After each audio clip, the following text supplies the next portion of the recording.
cuán firme cimiento se ha dado a la fe de Dios en su eterna palabra de amor.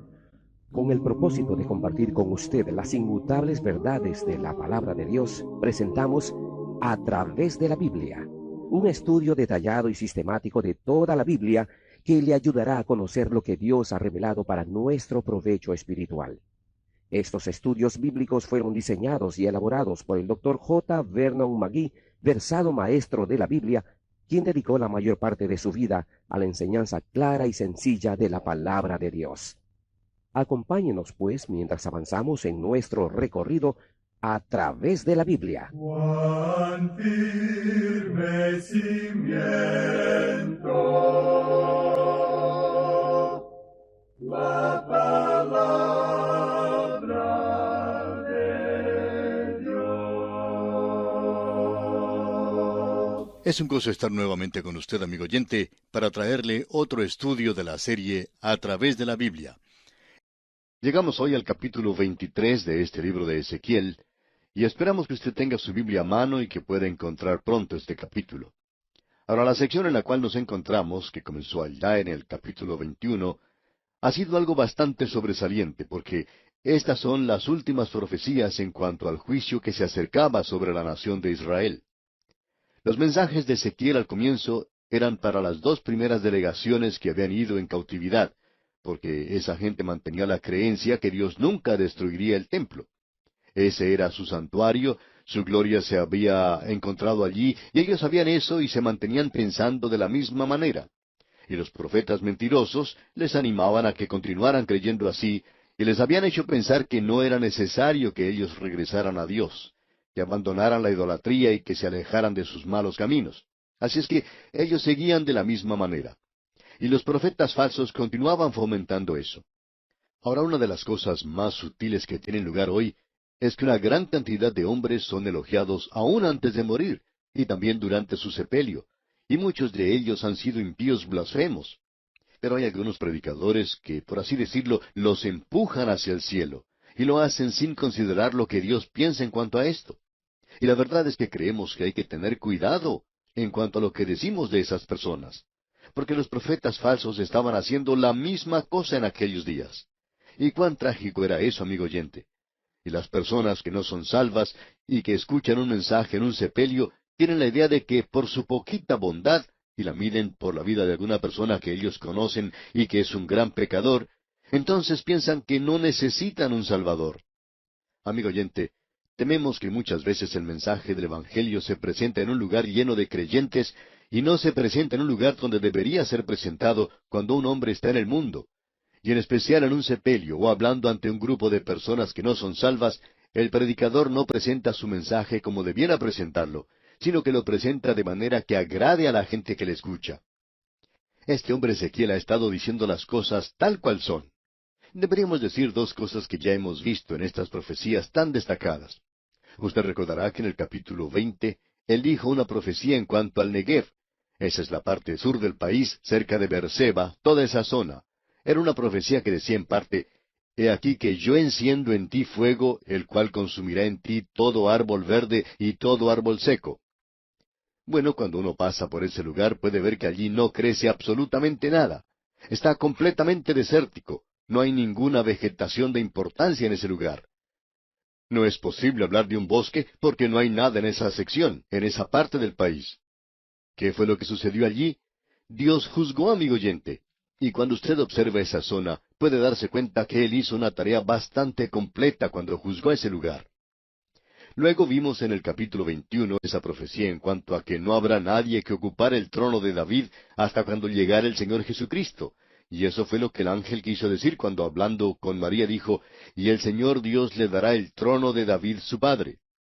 Aún en la época de Navidad es bueno tener cerca de nosotros las palabras del profeta Ezequiel para saber de qué está hablando el ángel. Necesitamos la información que dan estos profetas y que nosotros creemos es algo muy útil en la actualidad. Luego en el capítulo 22 vimos en nuestro programa anterior que el Señor llamaba a Jerusalén ciudad derramadora de sangre.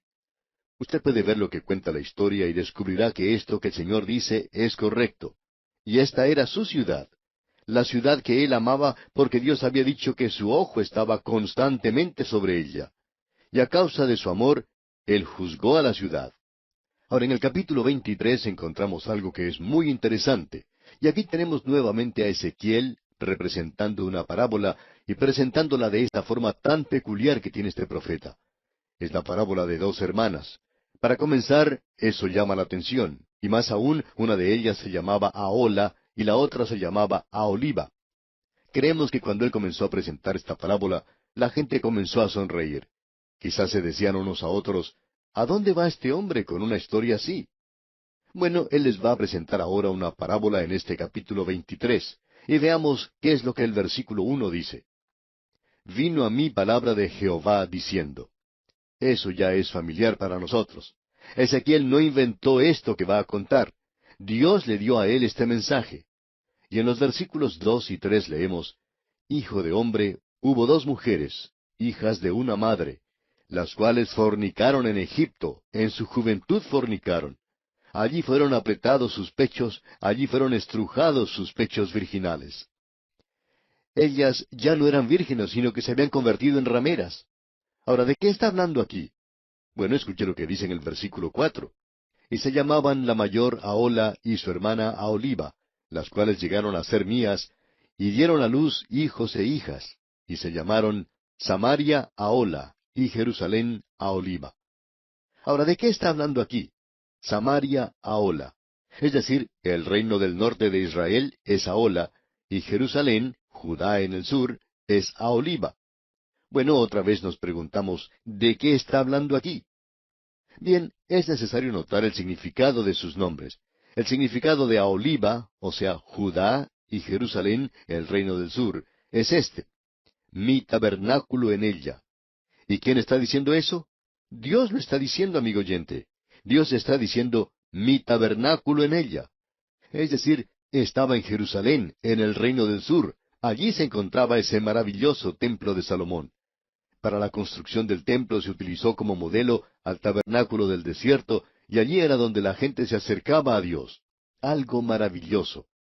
Pero veamos qué significa Ahola. Bueno, quiere decir la que posee un tabernáculo. El reino del norte se había rebelado, y usted recuerda que Jeroboam había colocado dos becerros de oro, uno en Dan y el otro en Betel. De esa manera trataba de evitar que la gente fuera al sur.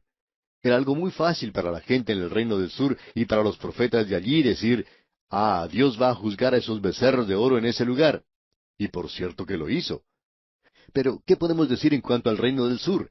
Él también va a juzgarlo, porque la gente de allí estaba pasando nada más que a través de un rito, de una religión muerta, y ellos pensaban que estaban bien con Dios, aun cuando estaban viviendo en el pecado. Y en el día de hoy, amigo oyente, una de las cosas que está cortando el nervio de la vida espiritual, aún en las iglesias cristianas y fundamentales, es las vidas de algunos de sus miembros. Hay personas que dicen, bueno, yo soy salvo por gracia. Y por cierto que es así. Esa es la única manera de llegar a ser salvos. Sabemos eso. Si Dios no estuviera salvando por gracia, entonces yo no podría ser salvo de ninguna manera. Pero esto no quiere decir que usted no deba vivir para Él. Esto no quiere decir que Él no le va a juzgar. Y esto, amigo oyente, tampoco quiere decir que usted pueda matar la vida espiritual de una iglesia. Aquí tenemos el nombre de dos muchachas a las cuales debemos conocer, Ahola y Aholiba. Creemos que con esos nombres ellas llamaban mucho la atención. Se cuenta la historia de un campesino que tenía su burrito para hacer las tareas del campo. En cierta ocasión él tenía que hacer un viaje y ensilló a este burrito y lo juntó a su carro, y justo antes de partir tomó una vara de buen tamaño y le dio un golpe en la cabeza al burro. Y un amigo que se encontraba con él allí le preguntó, ¿por qué le pegas así al animal? El animal no había hecho nada. A lo que este campesino contestó, bueno, siempre hago eso para que me preste atención antes de partir. Ahora, ¿por qué está haciendo Ezequiel esto aquí? Porque él está tratando con gente que tiene una cabeza bastante dura. Dios dijo eso, y él hace esto para llamar su atención. A veces uno critica a predicadores que usan mensajes o temas sensacionales. Sin embargo, tenemos gran simpatía por ellos. ¿De qué otro modo va a lograr uno que la gente le preste atención? Porque a la gente no le gusta escuchar el mismo mensaje una y otra vez. Hay algunos que cantan, dime la antigua historia, pero en realidad no la quieren escuchar. Quizá quieren que uno se la cante, pero por cierto que no la quieren escuchar. Así es que este hombre utiliza unos métodos bastante raros, digamos. Y en el versículo 12 de este capítulo 23 que estamos considerando, habla en cuanto a los asirios y dice, se enamoró de los hijos de los asirios sus vecinos, gobernadores y capitanes, vestidos de ropas y armas excelentes, jinetes que iban a caballo, todos ellos jóvenes codiciables. Esta declaración que encontramos aquí es algo bastante fuera de lo común. Este capítulo 23 se refiere a un hecho histórico que tuvo lugar cuando el rey Acaz se encontraba en el trono. Si usted quiere, puede leer el segundo libro de Reyes, capítulo 16, versículos 10 al 20, y puede ver allí el relato de este incidente, cómo él fue a Damasco a encontrarse con el rey de Asiria, Tiglat-Pileser. Allí el rey vio un altar y pensaba que era una de las cosas más hermosas que él había visto. Así es que envió al sacerdote Urías el diseño y la descripción del altar para que él hiciera uno igual. Amigo oyente, él buscaba esta clase de cosa tratando de mejorar la adoración, como si esto tuviera algo que ver con las almas de los hombres. Bien, Dios se dio cuenta de esto y él juzgó ese reino del norte por eso. Ahora aquí tenemos la invasión de Babilonia que iba a tener lugar muy pronto. No había ninguna alternativa. Y uno descubre aquí que él está juzgando a los reinos del norte y del sur porque ambos se habían apartado del Dios vivo y verdadero. El uno se entregó abiertamente a la idolatría, mientras que el otro reino pretendía adorar al Dios vivo y verdadero. Amigo oyente, creemos que sería algo bueno para la gente de Dios y para todos nosotros ver lo que dice el apóstol Pablo. Él dice, examinaos vosotros mismos si estáis en la fe. Ahora alguien quizá diga, ¿no creen ustedes en la seguridad del creyente? Por cierto que creemos en eso. Pero también creemos en la inseguridad de quienes se quieren pasar por creyentes. Es necesario que nos examinemos a nosotros mismos. Amigo oyente, cuando usted va a la iglesia, ¿usted en realidad adora a Dios? ¿Qué es lo que significa el Señor Jesucristo para usted? Cuando estudiamos el libro de Cantar de los Cantares de Salomón, fue algo realmente hermoso. Nos ayudó a acercarnos mucho más a la persona de Jesucristo y a amarle a Él y a servirle. ¿Cuán cerca está usted, amigo oyente, de Él? ¿Le ama usted en realidad? Él no quiere que usted le sirva a Él, a no ser que usted le ame. Él le preguntó a Simón Pedro, ¿me amas más que estos? Y no fue sino hasta cuando él le pudo contestar eso que el Señor Jesucristo le dijo, apacienta mis corderos. Ahora te puedo usar. Eso es lo más importante de todo. Llegamos ahora al capítulo 24 de Ezequiel, y en el primer versículo de este capítulo leemos, Vino a mí palabra de Jehová en el año 9, en el mes 10, a los 10 días del mes, diciendo, y aquí tenemos otra parábola, y con esto cierra esta sección y finaliza con todas estas parábolas. Allí encontramos la parábola de la olla hirviente, y tenemos también la muerte de la esposa del profeta. Y Dios va a utilizar ambas cosas para hablar a esta gente. Leamos pues una vez más este versículo 1 del capítulo 24. Vino a mí palabra de Jehová en el año 9, en el mes 10, a los 10 días del mes, diciendo.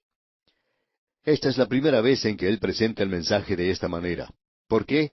Porque en ese mismo instante Nabucodonosor estaba derribando el muro de Jerusalén, y esta gente no tenía televisión allí. El mensaje no le estaba llegando a él gracias a algún astronauta en órbita que mandaba el mensaje hasta Babilonia. La única forma en que Ezequiel podía recibir el mensaje era que Dios se lo revelara. Los liberales siempre han tenido problemas con esto. Cierto liberal dijo en una ocasión, este versículo nos muestra de una manera contundente el dilema de que el profeta Ezequiel estaba engañando deliberadamente o que él poseía un sexto sentido. Y por cierto que así era, un sentido de parte de Dios. Los liberales no pueden reconocer eso, por supuesto. Ahora él recibió ese mensaje, y aquí tenemos esta parábola de la olla hirviente. Y el versículo 6 de este capítulo 24 de Ezequiel dice, Pues así ha dicho Jehová el Señor, Ay de la ciudad de sangres, de la olla herrumbrosa, cuya herrumbre no ha sido quitada. Por sus piezas sácala, sin echar suerte sobre ella. Ahora él llama otra vez la ciudad de sangre a Jerusalén.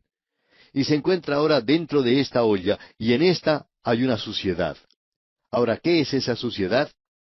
La olla es la ciudad de Jerusalén, sus ciudadanos se encontraban dentro de esa olla, y su pecado es la suciedad que hay en ella.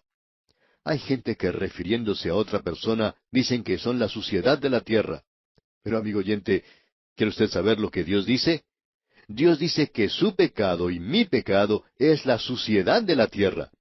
Él nunca dijo que un grupo de personas que no pertenecen a nuestro propio grupo es la suciedad de la tierra. Él dijo que era su pecado y mi pecado los que constituyen la suciedad de la tierra. Amigo oyente, nosotros nos encontramos todos en la misma olla. Jerusalén es ahora el mundo.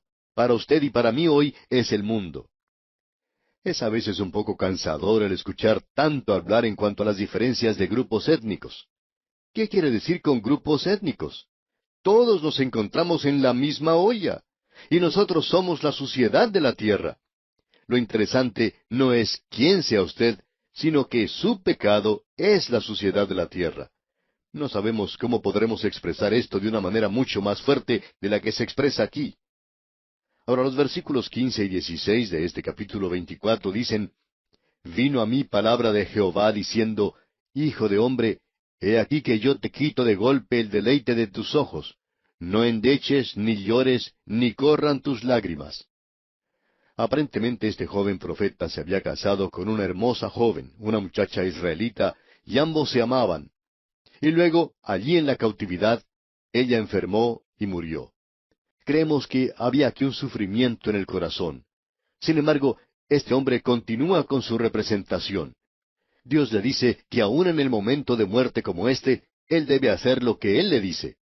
Y continuamos leyendo en el versículo 17. Reprime el suspirar, no hagas luto de mortuorios, ata tu turbante sobre ti, y pon tus zapatos en tus pies, y no te cubras con rebozo, ni comas pan de enlutados. Dios le dice que no hiciera luto, y la gente no podía comprender eso.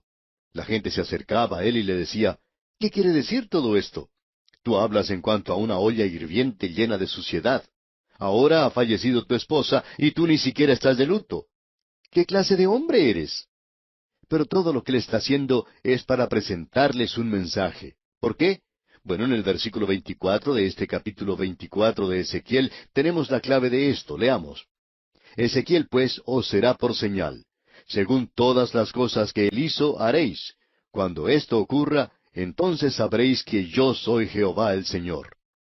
En ese mismo instante, Jerusalén estaba siendo destruida. Y más adelante les llegó a ellos el informe de que la ciudad había sido destruida. En el capítulo 33, versículo 21 leemos, Aconteció en el año 12 de nuestro cautiverio, en el mes 10, a los 5 días del mes, que vino a mí un fugitivo de Jerusalén diciendo, La ciudad ha sido conquistada. Al campamento llegaban estos fugitivos, y cuán terrible era su apariencia. Y ellos decían, Hemos escapado de la ciudad. O sea que los profetas falsos están equivocados, todo ha sido quemado, el templo ha sido destruido y la ciudad se encuentra en escombros y cenizas. Lo interesante de todo es que Ezequiel está en lo correcto. Y se les dice que no hagan luto. ¿Por qué? ¿Por qué no hacer luto por ellos? Bueno, la razón por la cual no se debe hacer luto la encontramos en el versículo 27 de este capítulo 24 de Ezequiel, donde leemos, En aquel día se abrirá tu boca para hablar con el fugitivo, y hablarás, y no estarás más mudo, y les serás por señal, y sabrán que yo soy Jehová. ¿Qué quiere decir entonces este mensaje? Este mensaje sencillamente quiere decir lo siguiente. Los profetas engañadores habían dicho lo correcto en cuanto a eso. Esa es la casa de Dios. Esa es la ciudad de Dios. Ese era el testimonio de Dios para con el mundo. Pero amigo oyente, ellos habían fracasado. Y cuando ellos han fracasado, Dios dice que va a destruir aún su propio testimonio sobre la tierra. Creemos que esta es una de las profecías más destacadas de toda la palabra de Dios. Aquí encontramos una posición muy extraña, por cierto. Dios está diciendo aquí, yo quiero que ustedes sepan que la ciudad ha sido destruida. Vuestra gente, vuestros hijos, las hijas que han quedado, son traídos a la cautividad y no vale la pena llorar. Ya no vale la pena lamentarse ahora. Yo lo he hecho y soy responsable por eso. Usted recuerda que el Señor Jesucristo dijo a cada una de las 7 iglesias, y Él lo está diciendo a las iglesias hoy, a aquellos que somos creyentes, Él dice, tengan cuidado, porque yo vendré y quitaré tu candelero de su lugar. El candelero de las iglesias ha sido quitado, y eso debería ser un mensaje para todos nosotros. No interesa, amigo oyente, quién sea usted o dónde esté. Si usted no va a predicar la palabra de Dios, Él ya lo ha dicho. Si usted no va a mantenerse firme por Dios hoy, y si usted hace de esto una profesión, Él está quitando su candelero. No habrá ninguna luz allí. ¡Qué declaración la que tenemos aquí! Ahora alguien quizá diga, oiga, esto es demasiado fuerte. Eso no se parece en nada a esas cosas tan lindas que hemos estado escuchando. No, amigo oyente, aquí tenemos a Ezequiel, y Ezequiel está hablando por Dios. Él dice, vino a mí palabra de Jehová. Amigo oyente, si usted está opuesto a lo que hemos estado diciendo, permítanos sugerirle que hable en cuanto a esto con el Señor Jesucristo. Recuerde, Él tiene siempre la razón, y nosotros siempre, siempre estamos equivocados. Recuerde esto cuando hable con Él. Y aquí vamos a detenernos por hoy.